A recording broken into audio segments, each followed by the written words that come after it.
The chronicle started in a G-city that had become a shadow of its former self. Once full of life, it now lay in ruins with broken buildings and empty streets. Once a boy, Ye Qing, who was a level 0 abyssal scavenger, came out running from a rank C abyssal gate. It had shiny blue rays coming out of it. There was a one-eyed monster trying to catch him from the gate. A man was standing outside with a sword in his hand, fighting with the monster. He scolded the boy while saving him, saying that he was too slow. The boy elaborated that his job every day was to recycle and sort the trash left over by the job changers. After fighting with monsters, and the supervisors of the abyss do not allow those resources to leak into the society of ordinary people. He was looking at the crystals that he had bought in a wooden box and was cleaning them with a piece of cloth. He said that those were C-rank crystals, and just one crystal was worth over 50,000 yuan. The guy with the sword told him that they would count the rewards for those dungeons one by one. If he had secretly hidden any crystal, not only he would be fined a lot of money, but he would also be locked in jail. The boy replied by saying not to worry. He had done that job for many years and he knew all the rules. The job of abyssal scavenger was usually done by those who had a level O. If the front combat team had not cleaned up the monsters thoroughly, the lives of the level 0 player in the rear had been in danger at any time. It wouldn't be an exaggeration to say that the job was worth one's life. Ye Qing thought that while looking at the scavengers rushing out of the gate, the basic salary for returning from a dungeon was 300 yuan. Each scavenger was to get 1,000th of the value of the trash picked up, which was about 600 yuan. After deducting the agency fee of 30%, the net earning was 540 yuan. He was 670,000 yuan away from paying off his debt, and he needed to work harder. There was a construction worker standing beside Ye Qing. He told him that he had a big job and the commission was worth 3,000th. He asked Ye Qing if he was in. Ye Qing exclaimed in surprise if it was really 3,000. The worker questioned, wasn't he always in need of money? If he really wanted to go, then he had to catch up with the group immediately. He replied, saying that he would catch the group right away. Ye Qing was in the bus with other workers along with him. One of the workers asked the others if they were going to Shefeng City's public shopping mall. He asked if that wasn't the abyssal replica mentioned in the news just then. He said that it was said to be an A rank. He further said that no wonder the reward was so high. He had heard that many groups were wiped out and not even one person had made it out. The other worker asked if it was another subcontract. The worker sitting in front replied by saying most likely. He also said that in addition to cleaning up, there was another important mission. It was bringing back the equipment of the teams that were wiped out. The previous worker exclaimed in anger and said that those old capitalists were really ruthless and vile, and asked who allowed the abyss to be supervised commercially by the capitalists. Ye Qing was looking out the window the whole time. He was thinking about business development. 10 years ago, the abyssal gate was descended from the void and creatures of the abyss appeared in front of humans. Only those job changers had the special abilities to deal damage to the abyssal creatures. As the demon beast died, people discovered that there were not only energy products such as magic crystals in the abyss, but also various mysterious weapons and props. Therefore, just like discovering a new continent for the second time, mankind had set off an uproar of the development of the abyss. A large number of traditional enterprises had collapsed, and the social funds were used to support the new market, that were the abyssal industries. Ye Qing remembered that he was rejected by a hospital when his sister was admitted. The doctor said that they do not take level 0 members, and the hospital was not a welfare association. Do you want to know the name of this manga, along with all the manga names of the recaps we did in our channel? How about also the chapter numbers our recaps end? You can simply ask the names in our Discord community for free, or become a donor to get them all in one place. You can either be a donor in Patreon, or be a member in our YouTube channel. Just scan this QR code, or go to the link in the description to become a donor.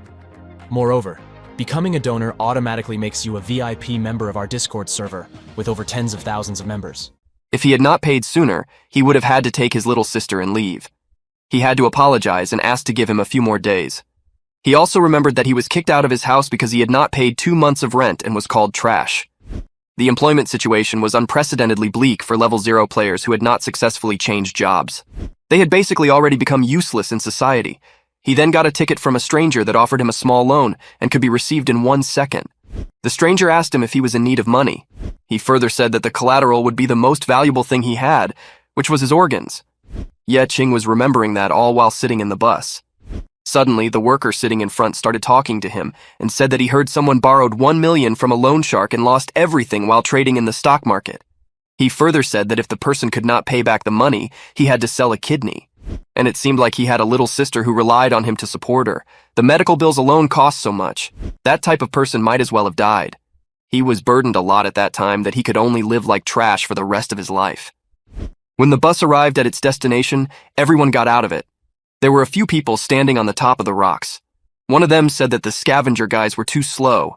Another person said to keep up with them, and they wouldn't take responsibility if they died. Ye Qing told himself that he needed to work hard that time to earn money and come back alive. It was an underground city that had a Shenfeng City public market with B-rank abyss. That was the first time he had come to a B-rank abyss. As they entered, wolves started approaching towards them. A guy with a sword and shield in his hand, tall, had a good build with spiky blonde hair, called Lao Chen. Lao Chen was the one with special abilities. He said he knew, and that was just a pack of first-class spirit wolves. As soon as the wolves were about to attack them, Lao Chen moved both of his hands in front of the wolves, and the flames of fire started coming out of his hands that scared the wolves, and they ran away. The guy with the shield and sword warned everyone and ordered not to let their guards down. He also said that the demonic beasts could ambush them from any dark corners. The other person standing next to him had glasses on his eyes with orange hair, asked about their destination. The blonde hair guy replied that it's the 5th floor.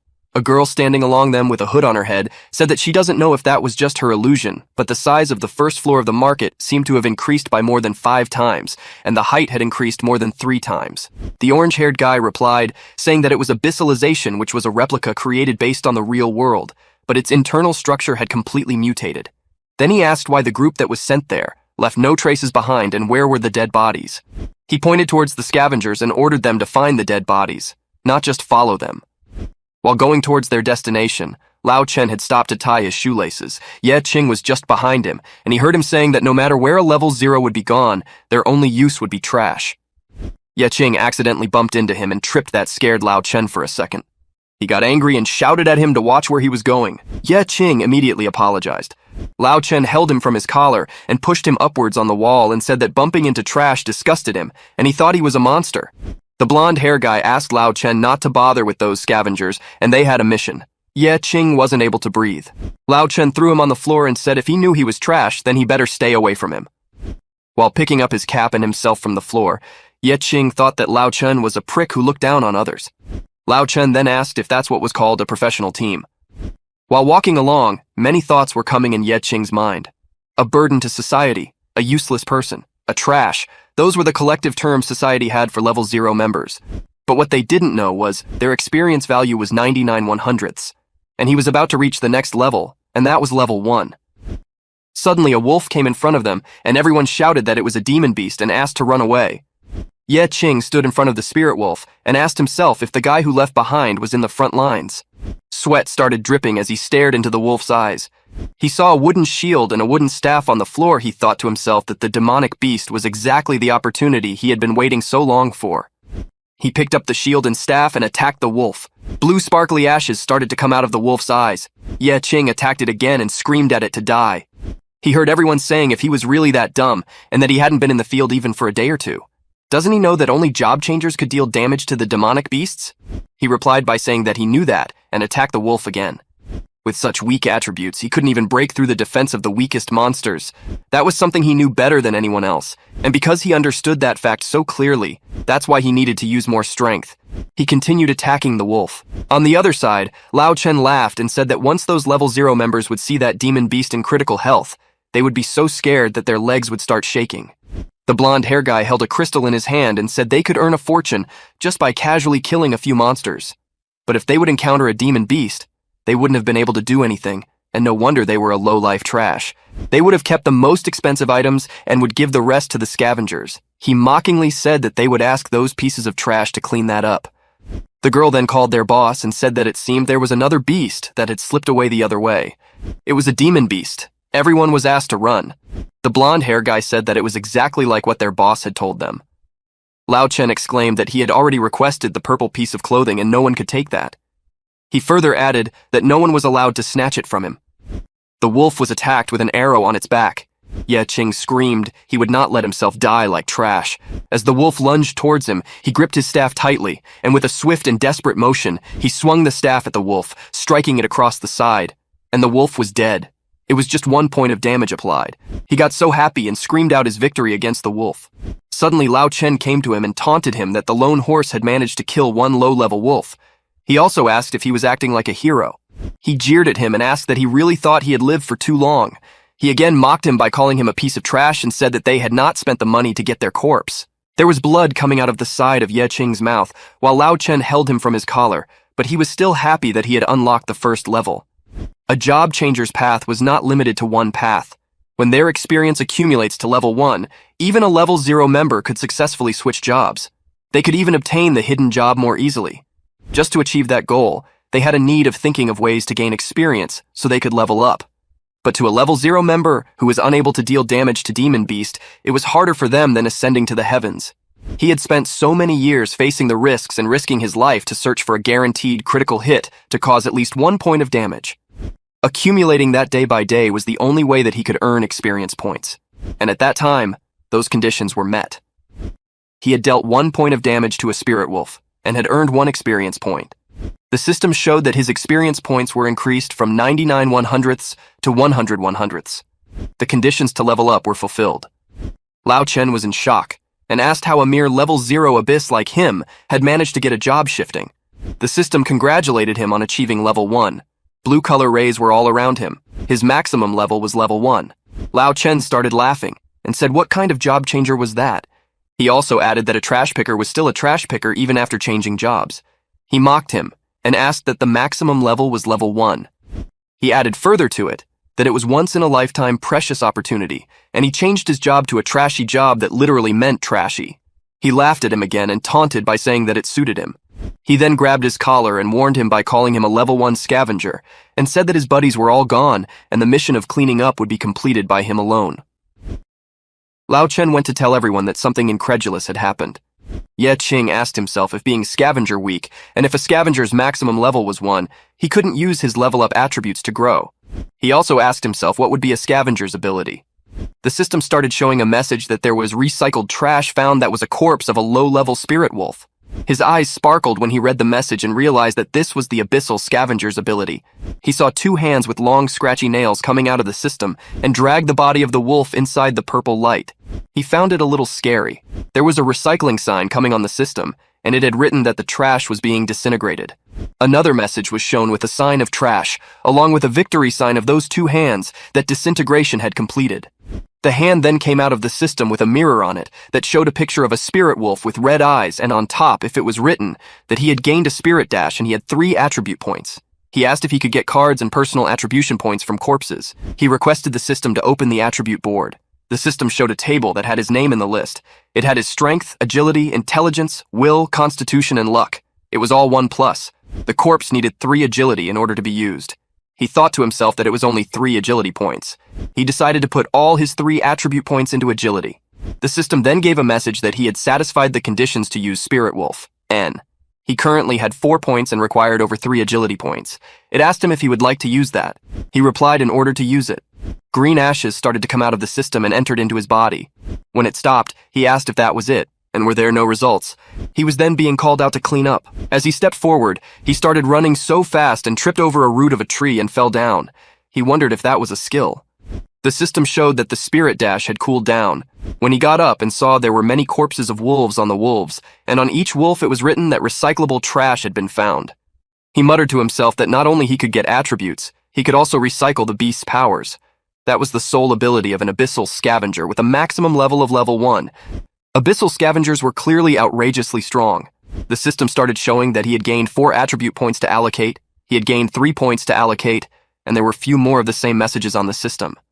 He thought to himself that ever since he had touched a corpse of a ghost wolf, he gained the ability of Soul Dash. After that, devouring the same type of corpse no longer granted new ability, and the rewards for salvaging a large number of corpses of the same type would gradually be decreased. He then asked the hands of the system if the skills that required salvaging new types of creatures were to gain a one-time reward, as there was more trash on the other side. The system then showed him another message that he had gained 1 attribute point to allocate. The list appeared again in which it was written that he had 111 allocable points. He started thinking about where he should add his attributes. It seemed like he won't be lacking in attribute points in the future. He reflected that he should distribute them evenly. His strength, agility, willpower, constitution, his luck, all were increased to 20. In the next scene, the blonde hair guy asked Lao Chen if Ye Qing had really become a scavenger. He further said that it was a hidden class that was not even in the big career table. The orange-haired guy replied and said that there were hidden classes written into the big career change table every year, but the rankings for the most valuable careers had hardly changed. He also said that most of those so-called classes were just for laughs. Lao Chen in response said that considering his maximum value, which was only 1, at most he was an F rank that was slightly stronger than a level 0 person, or maybe not different at all. The blonde hair guy told both of them to just ignore him and move forward and ordered them to stay vigilant. As they walked along, they stood up in front of a weird-looking creature with a skeleton face and finger-like projections coming out of its mouth. Everyone was shook by looking at it. After looking at it, Lao Chen said that the mission target had been found and that it was the leader of the falcon eye hunting group known as the Eagle Eye. The girl in their group surprisingly asked how come there was a mound in that shopping mall, and after all, it was the 5th floor. The orange-haired guy exclaimed while touching those finger-like projections and said that the time for abyssification there had not exceeded 48 hours in total, yet the bodies had been dried up to that extent. The girl said that they had only encountered low-level ghost wolves along the way, but those were the B+ rank falcon eye hunting group. She asked if it was strange that they all had died there. Suddenly, a dead creature on the floor held the blonde-haired guy's leg. He shook and screamed that there was more than just them there. An urgent message started to come up on the system that there was an abyssification in the Shengfeng City People's Mall, and preliminary inference was a B-grade mutation. At that time, there were 217 missing people. The blonde guy ordered everyone to retreat. He also said that it was an ambush and they had been tricked. While attacking the creatures from the fire ashes, Lao Chen said that he knew something was wrong when he couldn't find their bodies. He elaborated that they had been concentrated there and had piled up into a mountain of corpses. The blonde guy said that the low-level monsters along the way were just bait to lure them deeper. And there it was, the true master of that abyss. It was a three-eyed creature with octopus-like hundreds of hands and legs. A message came that it was a high-level hell-devouring flower, almost A-grade. He asked everyone to look up there. He further said that the falcon eye hunting group had all come back to life. On the other side, Ye Qing was receiving messages on the system like the salvage, the served ghost world and salvage, the charred ghost wolf. Another message came up that addressed him as a novice scavenger and said that he had salvaged 50 corpses. He joyfully exclaimed that he had unlocked an achievement and there was a reward for it too. The reward was a level 1 plain dagger, which was a sword. Ye Qing got disappointed on the reward and mumbled that his profession had even given junk-quality rewards for achievements. He sarcastically said that it was quite interesting. Out of nowhere, a creature from the falcon eye hunting group attacked him and he flew far and fell on the ground. The system showed the message the trigger agility check that was a 20 was a perfect dodge. He exhaled and was scared and said to himself that he thought he was about to die. But then he felt more agile. He asked if that was because of the addition of the attribution points. It seemed to him that he had really become stronger. The creature again came in front of him and attacked him, but that time he stood straight and had not fallen on the ground. He mused himself that he had not just added agility, he had also added strength. He stepped hard on the ground that showed a message on the system that the soul dash had been activated, and he attacked the creature and said that it was his turn to attack. He thought to himself that there would be no more damage onwards. He jumped and punched the creature on its face. Another message popped up on the system that his trigger strength check was 20, and he had caused a breakthrough effect on the target that had increased the physical damage by 100%. Ye Qing smirked and said he was different that time. The system again gave a message that his intelligence had 20 points, and his insight was significantly enhanced, allowing him to discover hidden information about the target. A creature with long hair was standing in front of him, and over it the message from the system popped up that it was an infested human elite. Its weakness was flame and neck connection fire spots. Both Ye Qing and the creature came running towards each other to attack. He knew its weak point was its neck.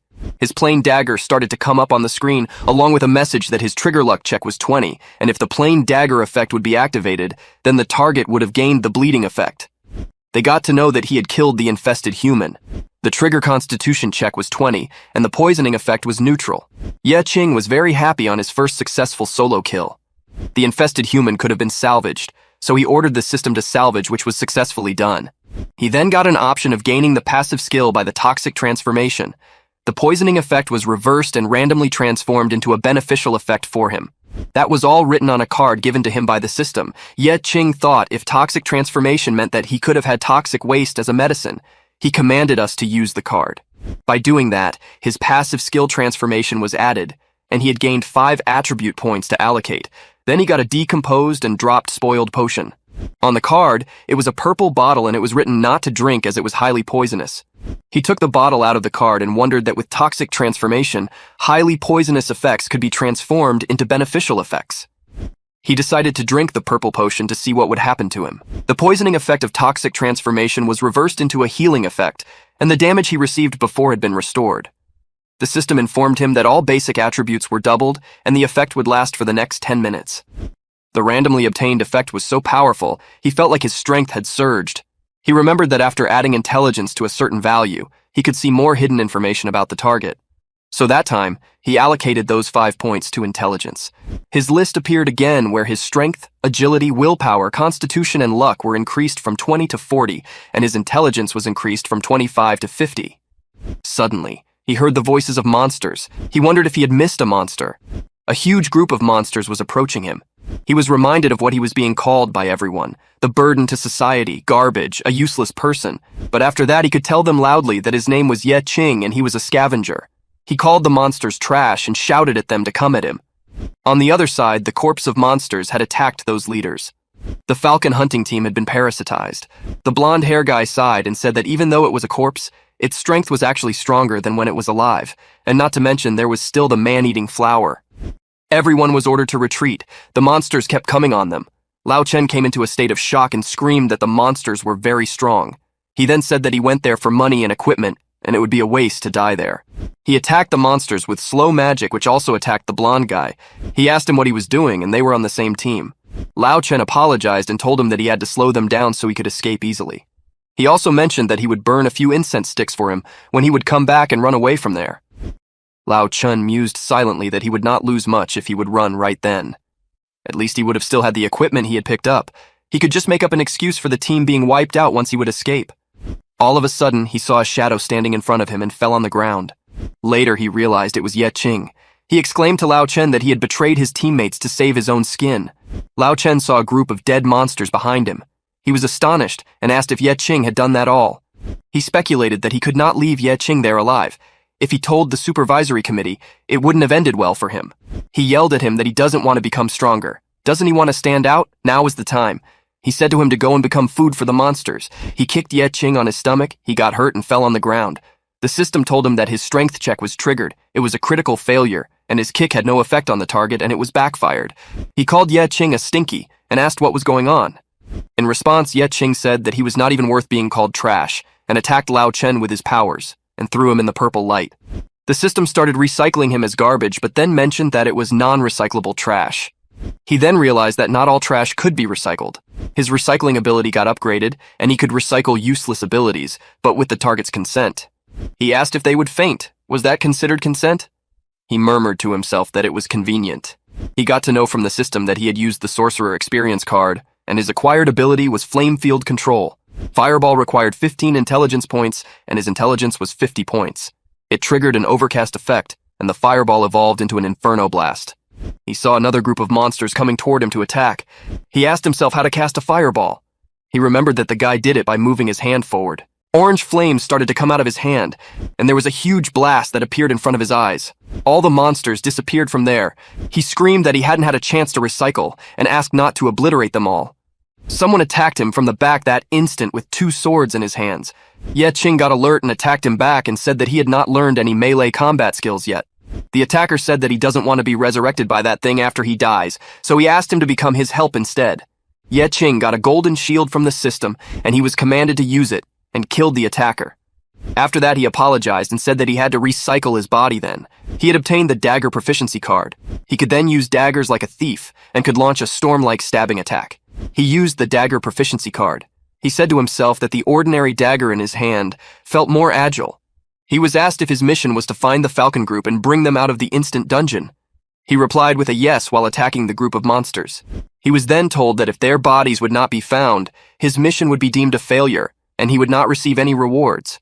The system informed him that his recycling was successful, and he had obtained violence. His strength and agility attributes would increase significantly, and he would be immune to control skills.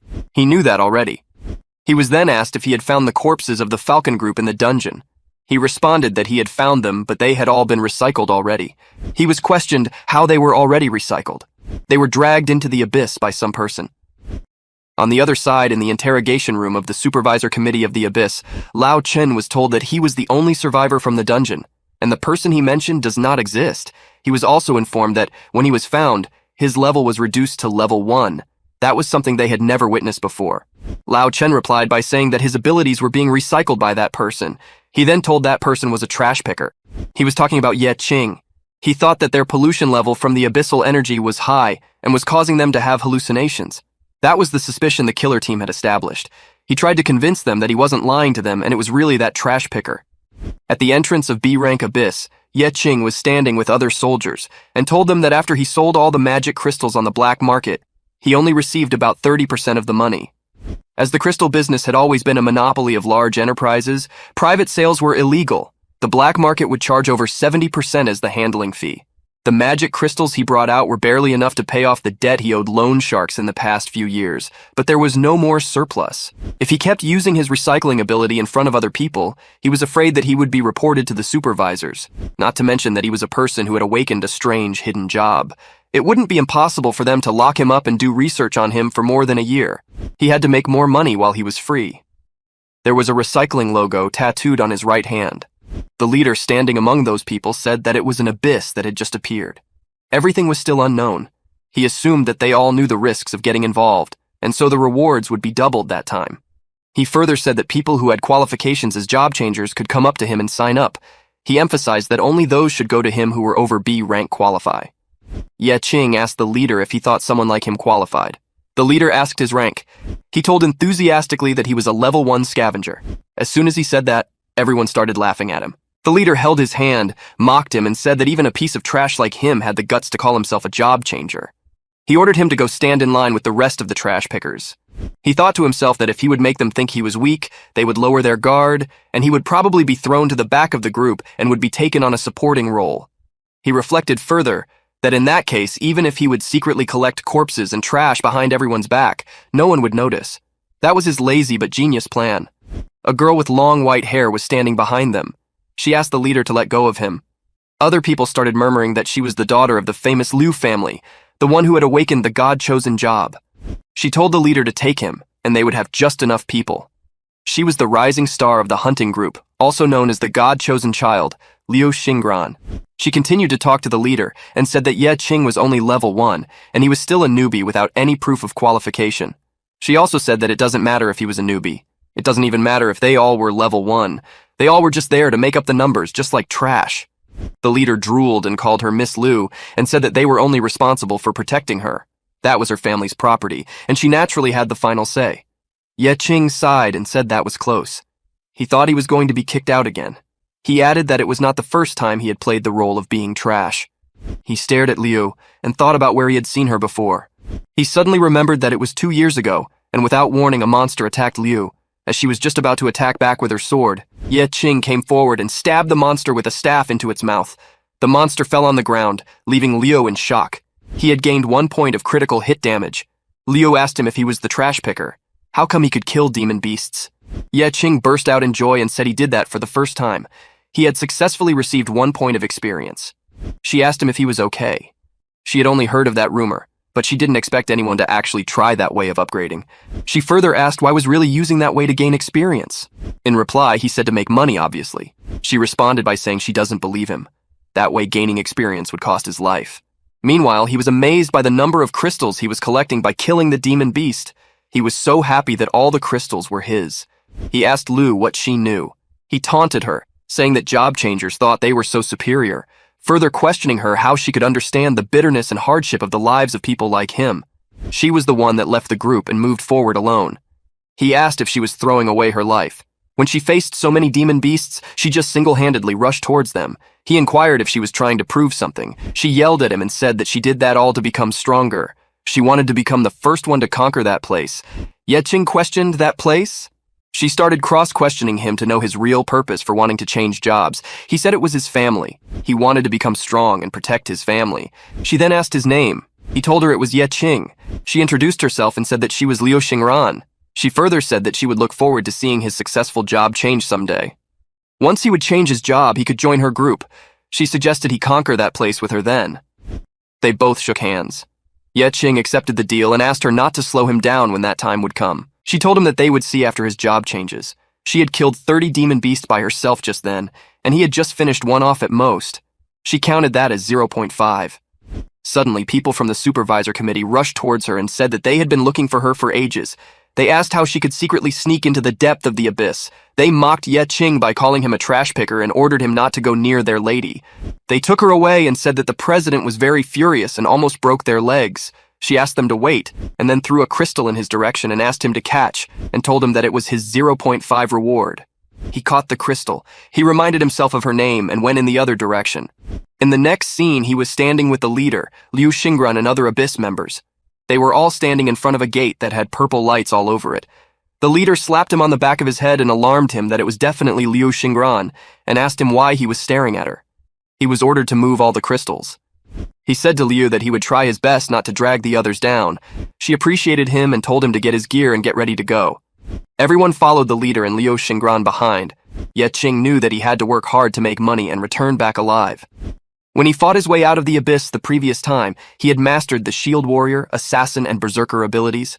Finally, he had obtained a boss-level ability. Because of his radar chart point-adding method, no matter which career form he would have taken on, there weren't any shortcomings. The attribute points were also divided equally among the 6, so the total could pile up to over 100 points.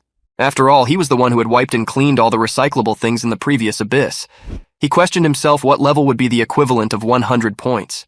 His eyes started observing everyone's attribute perception. There was a giant guy with a devil horn helmet in front of him. He could see his attributes. It came into his knowledge that the guy's strength attribute was only 12, and his weakest point was intelligence with just 1 point. He thought that if a regular mortal's strength attribute was 1 point, then a warrior with 12 points had approximately 12 times the strength of a mortal. Ye Qing's strength attribute value was 100 points, which meant his strength was around 100 times more than that of a mortal. While walking along with everyone, he tripped and banged his head on the wall. Everyone looked back at him and asked what had just happened, and if there was any earthquake. He shakenly laughed and said that the underground structure was a bit unstable. The leader exclaimed in excitement that he had found a chest. He then said that it was troublesome, and it seemed that they didn't have any assassins on their team, and the chest was at least A rank. Ye Qing said that he could try opening it. He went towards the chest and opened it immediately. After that, he commented that picking the lock was as easy as eating. The leader was in shock, and asked him that wasn't the ability to pick locks a skill that only an assassin higher than level 5 was able to learn? In response, he told the leader that a level 1 scavenger could learn a lot of convenient abilities because they had to come across unopened chests quite often while picking up the trash. The leader stated that they would distribute the loot after the mission had ended. He ordered everyone to continue moving forward. Ye Qing picked up a pebble in his hand and asked a girl from their team to stand still there. He saw something in front of her. He threw the pebble in her direction and a secret door was opened in front of them. The girl was amused and asked him if he was really just a level 1 scavenger. He responded to her by saying not to overthink that. They had just coincidentally come across something he was good at. He continued by saying that he used to often trigger traps while picking up the trash. He had suffered too much because of them, so he naturally awakened the ability of trap perception. He asked her if there was anything weird about that. Liu was standing behind them and was listening to their conversation. He then got a message from the system that the deception check was a success, and the target had become more persuadable. Everyone was standing in shock and were reading the message. Ye Qing asked if that was the power of 100 points of intelligence. The leader gave him a broken one-handed mace which was of normal grade and could be used at level 1. Ye Qing thought to himself that it seemed like his evaluation in their minds was still not good. Everyone was told to move forward.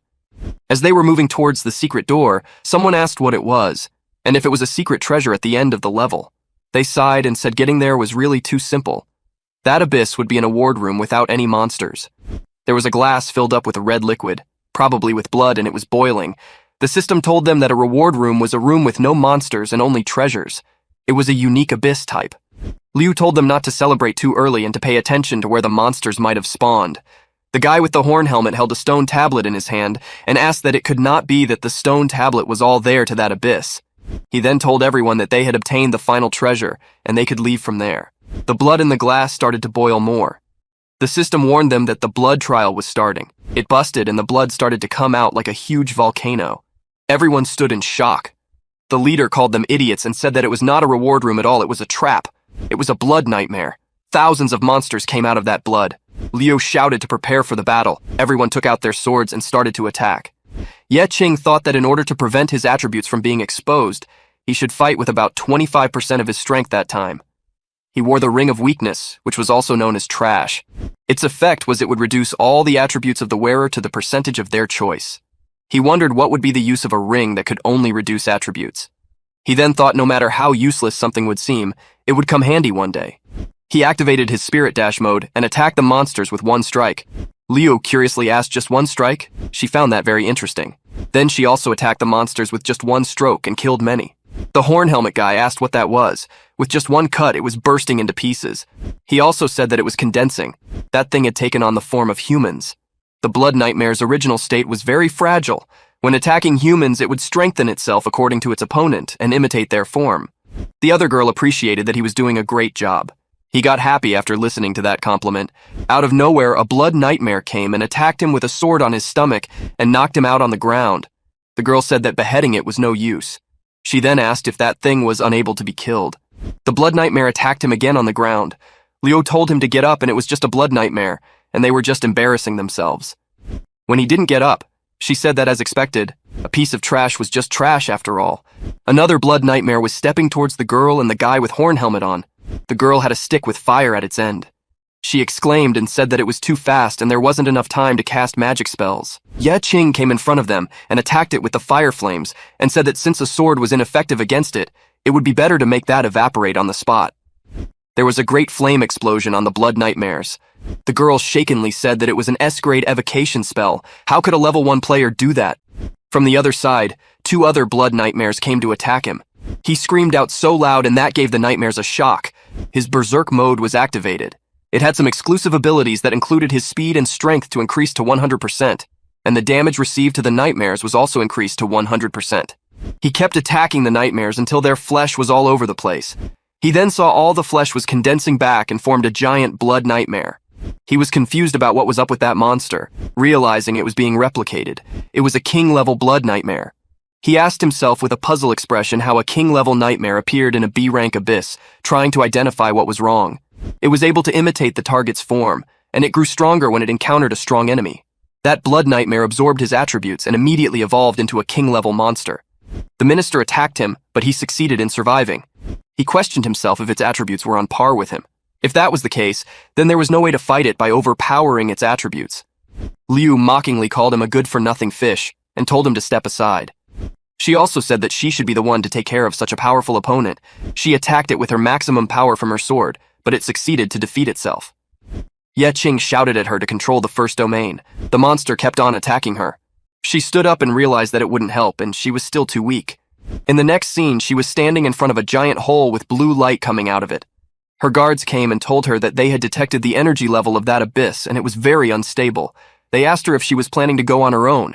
In response, she said that her goal was to finally conquer that place, the dark utmost level of the Tower of the End. She had bandages all over her arms and body. There was also a band-aid on her right cheek. She exclaimed that her current growth rate was still far behind that of her older brother and sisters. She then denied her statement and said to herself to be precise, but she couldn't even reach them. She told herself that she couldn't even crush the abyss with ease, and she won't be worthy to inherit the Liu family name. She attacked the monster and crashed it on the ground. Everyone was astonishingly looking at her, and she received a flag of frost that was vertical and blue in color. The system splendidly told her that the speed of all allies within a radius of 30 meters would be increased by 50%. The forest domain had specialized in restraining liquid-type monsters. Even if it couldn't be killed, it would cease to be a threat if it was completely frozen. She attacked the giant monster that looked frozen. It was a comet strike. Ye Qing realized that it was the legendary S-rank God-chosen job. He mumbled that he was looking forward to knowing who was stronger, the king-level Blood Nightmare, or the God-chosen knight Liu Xingran. Liu said that even though she was an S-rank, her strength still couldn't be compared to that of her older brothers and sisters. She further added that even though she also had the surname Liu, she always felt like she was being left behind. She was the weakest member of the Liu family. She was always the person who was laughed at and ridiculed. She had heard from her family that she was simply the disgrace of the Liu family. How could they have a sister so weak and no one wanted to live like trash? They used to laugh at her and ask her to stay at home, and that the abyss was very dangerous for their little sister. Because of all that mocking, she wanted to become stronger, even if she had to start from a novice abyss. As long as she continues challenging greater difficulties, she will be able to surpass them someday. To surpass everyone, she should be able to face every challenge on her own. In the next attack, Liu fell on the ground with blood coming out of her mouth. The girl screamed that it had even defeated Liu Xingran, who was an S-rank hunter, and they should probably run. The monster came forward to attack Ye Qing. He attacked back with fire flames at it. The system observed its eye and detected that it was his weakness perception. He said if that monster had reached king level, it would gain resistance to abnormal conditions. If the level was high enough, it would even become completely immune to freezing, dizziness, paralysis, slowness, and even some places that were originally weak points would no longer be its weaknesses at its level would be increased. There was no point in holding back anymore. He was ordered to activate all attributes and attack the monster. The girl was amused and said that it was very fast, while Leo was drinking a green liquid from a bottle. The monster threw him away on the other side. He got frustrated and said that as long as he could find the weakness of that king-level blood nightmare, he would achieve his goal. No matter which part he destroyed, it would regenerate. He had also not observed any weakness throughout its whole body. He also said that the monster seemed to be remotely controlled by something. He then realized what he had just said. He asked for the block that was being called a rock tablet before. He said that when the cube was removed, a blood test appeared indicating that the cube had something to do with the blood nightmare. He asked them to kick it towards him. The guy with horns on his helmet kicked the block towards him. There was some ancient writing on the block. The message popped up on the system that his intelligence check was passed. He could then decipher ancient writing on glyph blocks. The system also told him that he could decode the ancient incantation on the glyph block to lift the blood curse. Ye Qing sighed and said that the solution was right in front of their eyes, if only he had known to use the observing eye from the start. The monster snatched the block from him and ate the entire block, activating invincible mode in it. Everyone started asking why it had not moved, and it looked quite scary by not moving. Ye Qing sighed in frustration that it had entered the invincible mode. Liu came to him and asked if she had seen somewhere before. When she entered, she thought he looked familiar. He exclaimed in surprise that she had never actually recognized her. He then told her that they met in the abyss 2 years ago. He was the scavenger who took away her experience point. He further said that it was the first experience that he had earned in his life. She replied by saying that the 29.5 points from the monster and the person who picked up the 0.5 points she missed. She then remembered him and asked what his name was again. She called him Ye Qing, which means a one-night stand. He then told her his name was Ye Qing. She relayed to him that she had never thought that he would succeed in changing. He proudly told her that was a level 1 scavenger then. She started to stare at him and thought that he was always risking his life for experience and accumulating points bit by bit, and he had already become that strong. He asked her why she was looking at him that way. She replied to him that saying it out loud was too shameful. She then slammed the sword on the ground and informed everyone that the block would circulate within the blood nightmare's body. Her frost control over the frost domain could briefly freeze it for some while. She ordered Ye Qing to use that brief period of time to locate the block. In response, he said that no matter who it was, there would always be a time when a single person couldn't handle a challenge on their own. He further said to her to count that as her 0.5 reward. He asked her to work together to defeat that monster. She warned him by saying he better not hold her back. The team members behind asked them to wait. They also wanted to join that battle with them. The guy with horns on his helmet said that even though they would not be of much help, he wanted to fight with all he had got. Ye Qing replied, telling all of them to go together and they would definitely get out alive. He located the block in the stomach of the monster and it had started grumbling in its stomach. He said that there were still 5 seconds until its invincible mode was lifted. The monster was entering a berserker stage and would rampage for the next 30 seconds. He told everyone to listen up to him. Those were the final 30-second opportunity they would have, and they must return alive that time. Everyone started screaming that they must come back alive. Their intelligence check was triggered, and the spirit mood was successfully activated. Liu's spirit mood also got activated. Her fatigue value was minus 100%, and her magic value recovery speed was plus 15%. It would last for the next 30 seconds. She then said that it turned out she couldn't underestimate even a trash character. She called everyone out as soldiers and told them to keep the monster's hatred down. The horn helmet guy went in front of the monster and told it to look towards him. The monster immediately attacked him. Liu called out the girl. Apparently her name was Mage. She told her to target the monster's newly generated tentacles and cover the scavenger. Ye Qing said that the glyph block was the key to ending the blood trial. He further said that if it was destroyed by the fireball, then the trial would never end. Liu asked him what they should do then. He then thought that he could take it out by his hand. She shockingly said that there was no way he could remove it by his hand. She asked him if he was planning to dive into the stomach of the blood nightmare. He responded by saying that more specifically, he was going to penetrate the monster's body. She then commanded the archer to target the roof and shoot down the rocks to create the steps he could jump on. The archer then targeted the roof. Liu then said that she would freeze the lower half of the blood nightmare. She was saying the rest, but before her sentence was completed, Ye Qing said to leave that on him. They both went running to attack the monster. He told her that his super regeneration abilities could instantly heal minor wounds. He further told her that he could ignore small attacks from the blood nightmare. She attacked the minister with her blue flag and told Ye Qing to target the chest area as it was easier to penetrate. He said that he wasn't fast enough. Then he drank a purple potion that increased his berserker mode speed to plus 20%. His toxic evolution was triggered, and the potion effect was reversed that increased his speed by 15%. He thought that the potion cards he picked up at the entrance of the abyss could finally be put to use. He was granted a bonus effect that was skin hardening, and his defense was increased by 15%. He flew towards the monster, screaming that it was his finishing blow, but the monster attacked him back several times, and he was thrown far away by the monster. Blood was coming out of his mouth. He exhaled and said that his showing off had failed. He called himself a piece of trash and said that he should have kept a low profile. He was commanded to activate his recycling abilities, but that time the recyclable target was himself. Everyone was shook and started asking where did that come from. He was informed by the system that it was unable to recycle living organisms and his recycling failed.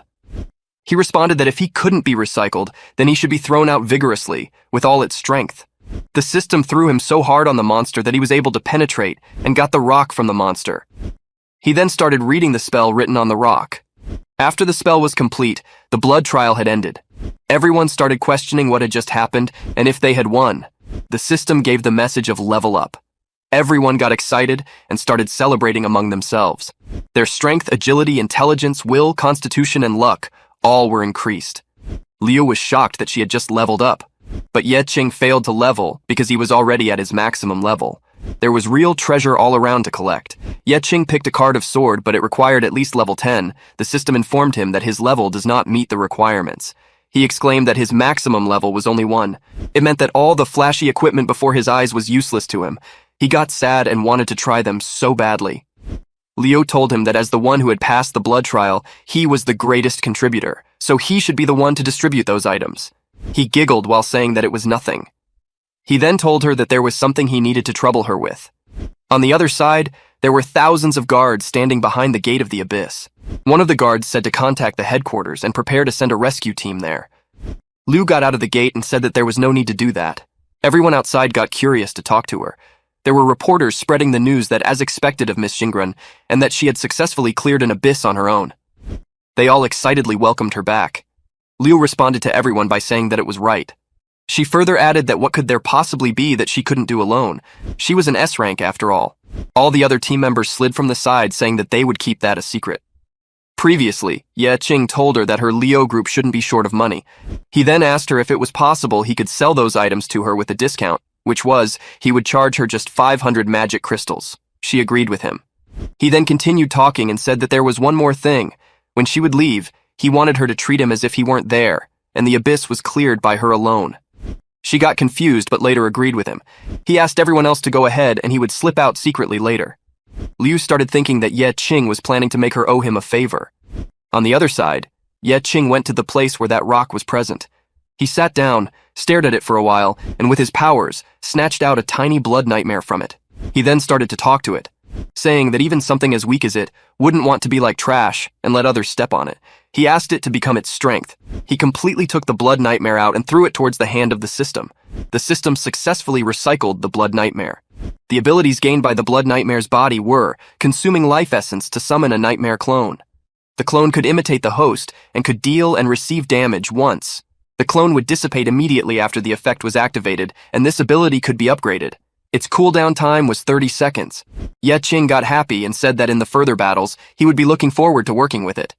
He went to the main system operation unit, where there were several screens to get information from. He sat on a chair with a screen in front of it, and started to swipe different cards present on it. He mumbled that he had given all the items with higher level requirements to Liu Xingran.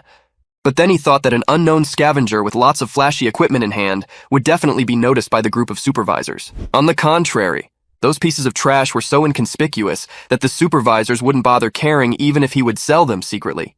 He sighed and said that he was overthinking and no one would buy that trash from him. He then tapped on the recyclable option on the screen. The equipment was recycled and he earned 1 basis point. He got confused and asked himself if he had accidentally decomposed it. The screen gave him the message that recycling was processing and had sorted the trash after preliminary classification. After that, the crushing, smelting, and separating it into materials could be recycled. It further told him that the basic point was a universal substance extracted after decomposing useless equipment, which could be used to upgrade, repair, and create new ideas. He was reading that all while sipping on his juice and asked if those trash pieces of equipment could be decomposed. The screen gave him a task to complete the repair of the ordinary dagger that cost 5 basic points. He got the dagger in his hand, then questioned if he needed to complete the task by following the hints. The remaining durability was 0.33. He had almost thrown it away after killing the boss. If he could count the basic points from the accidental decomposition, then he still needed 4 basic points, which meant that he just needed to decompose 4 more weapons. The system gave him several messages like he had successfully decomposed a broken spare. He earned 1 basis point from it. He had also successfully decomposed a rusted 2-handed sword, loose wooden shield, and a curled broad blade knife. He had earned 1 basic point from each decomposition. He then got the information about the ordinary dagger. Its durability was 34/34. Level requirement was level 1, available attacks were 22, and its repair reward was maximum weapon durability +1 and attack +1. After getting to know all that, he realized that not only was the weapon repaired, but its durability and attack had also been slightly enhanced. In other words, as long as these were constantly worn out and repaired, even trash weapons could be enhanced. It seemed to him that the trash equipment had to be tempered to be enhanced. The system congratulated him on completing the tutorial and asked him to select a reward. He was given a choice between a novice blueprint, which was a magical convenient potion that could instantly recover one's mana, while removing a large amount of fatigue, or a random attribute value of +2. He chose a convenient magical potion blueprint. He recalled himself that at that moment, attribute points were not scarce for him. What he worried about most when venturing into the abyss was that he couldn't predict its depth, and many adventures which were not prepared often run out of magic points before finding the boss room, and they had to retrace their steps to return and resupply. As a result, magic bottles were often key props for a group's survival, and the value of those bottles spoke for itself. The hint given by the system was a congratulation note on learning item regeneration, and the convenient magical potion regeneration requirement was 6 basic points in a random container. Ye Qing got confused on a container and said that he was not surprised that regenerating an item required basic points, but why was a random container needed? He kept thinking, and then finally he went to the cafe guy and asked for a container. He then kept 3 cups in front of him along with his juice cup, and started thinking and said that the trash had been completely recycled, and the next step was regeneration. Then he asked himself if there was also a mini-game. He started putting power to those cups, and at that time there was someone who was constantly looking at him from the back. He sighed and continued saying that it was expected from a recycled item that it looked weird, but it was not like it was unusable. He drank a first sip of the potion he just made, which made him gain 5 times more of the convenient magical potion, but he blew it out saying that it tasted like some sort of rancid juice. From that potion, his magic value was increased, and fatigue value was decreased. He felt like his magic had been restored, and his physical fatigue was gone. He went from there and said he should be able to clear 1 more abyss that day. As he stepped out, some guards came to him and asked if he was Ye Qing. One of them said that only a few days had passed and his aura had completely changed. He further said that he couldn't have picked up some treasure while scavenging for trash. He continued saying that he had looked for him for a while and almost reported him as missing a few days back. Ye Qing responded by saying that he had paid off all his debts, and he even paid the interest in full, and asked him not to bother him anymore. The guard called him a scatter, and asked if he thought that was all. He also said that he might have paid off all his debts, but his work contract hasn't expired yet. He mocked him, and told him that he should not forget that a trash picker should live like a trash picker. He elaborated that to look at himself, pretending to be cool. He queried who he was trying to impress. He slapped him, dropped his cup of potion, and made fun of him, saying how blind he could be, and mockingly said that he had spilled his brown sugar pearl extra-large cup. He questioned him if he was aware of the consequence of a level 0 knocking over a B-rank job changer. The other guard said that he had always found him unpleasant to look at. According to the supervision regulations for job changers, using their abilities was forbidden outside the abyss. The only ones allowed to activate their abilities outside the abyss were law enforcers and special armed personnel. Ye Qing had to find a blind spot of the security cameras to activate his recycling and regeneration abilities. The guard taunted him by saying that he should pick up the pearls on the ground and eat them one by one, then lick the pool of milk tea clean. He jeered at him by saying that he was assigning him that job of picking up trash as if it was a rare job opportunity for him. Ye Qing refused to do that. The guard got angry and called out Caesar. Rodrigo Caesar was from the S-rank hunting group with a blood oath. He came, grabbed the guard's tie, and asked in a threatening way if he had gathered enough people. He replied by saying that they are short of just one person. He questioned him about where the last person was. He saw Ye Qing and told him that he was hired. The guard laughed and said that he was just a trash picker, and the type of person he wanted must be someone who could fend for themselves. He was going to find one for him that instant. Caesar responded by saying that when entering the abyss under the Red Moon state, all the monsters would be extremely ferocious. What he needed was someone who could be used as cannon fodder. As for strength, it doesn't matter to him. During the Red Moon, the monsters in the abyss would be entered in a berserk state. Rare monsters would also respawn in the abyss. The rewards dropped by monsters would have been doubled, and the quality of the magic crystals dropped would also be purer. Ye Qing agreed and said that he would join. Caesar appreciated his decision and called him a tactful guy. He called everyone to him. In the group of people, there was also Lao Chen, who was in shock after looking at Ye Qing and called him trash. Ye Qing made him quiet and took him to the side and told him to think before he spoke. Lao Chen wondered if he was hallucinating or if it was really him. Ye Qing stated that if he had not borrowed everyone's strength at that time, they all would have died in there. It was still thanks to him that he was alive. Caesar inquired if they both already knew each other. Ye Qing answered that they don't know each other. He replied back by saying that it made sense. He further added that how a person who had killed his own teammates could have real friends and walk past them. Ye Qing then asked Lao Chen how he got out of there. Lao Chen countered that the committee had originally planned to sentence him to 15 years, but he sacrificed all his assets and paid a fine of 1.5 million to be freed. He added further to it that all because of him, he was penniless and had lost all of his levels, and he could only start from scratch as a cannon fodder. He threatened him by saying that if he doesn't pay back his levels, he would report him to the World Committee. Ye Qing dared him to say one more thing, then he would actually turn him into leftovers and recycle him. They went to the Sea City subway, where the Red Moon was clearly visible. There was a group of people who were welcome to the cannon fodder team. One of the guys asked to tell them about their jobs. He himself was a level 3 scavenger, and his name was Bard Zhou Tong. Ye Qing told them he was a level 1 scavenger. Chen was a level 1 mage, and his full name was Chen Xingdian. Zhou Tong said that it was normal, and they were all trash there, so they wouldn't have to make fun of each other. He further added that they were all there to exchange their lives for money. He also asked if there was anything more noble than that to them. He sighed and said that it seemed like that trash group was definitely going to follow along. He demanded they allow him to introduce the other 2 cannon fodder teammates. One of them was a level 2 healer, Lao Zhu, and the other was a level 3 warrior, Lao Zhang. Zhou Tong said that they needed to pick a leader for their small cannon fodder team, and as he was a level 3 bard, he thought he was the most suitable for that role. Lao Zhu commented that since Tong had the highest level, they would obey his command. Lao Zhang exclaimed that he had no options. Caesar came up and told them that he had to announce something, and that was, in addition to the 6 main members of Blood Oath, there would be 5 temporary members joining them that time. Someone standing behind him warned him not to speak so highly of the cannon fodders. He responded to him by saying that cannon fodders were just cannon fodders. Unlike the rest of the job changers, cannon fodders were just used as bait to reduce their casualties. He then held a red key in his hand while saying that the abyss was in the shape of a maze, with many traps distributed in each room. The cannon fodders were tasked with finding a passage to the boss room as quickly as possible and bringing the information back to the main team. He doesn't expect anyone to have combat abilities.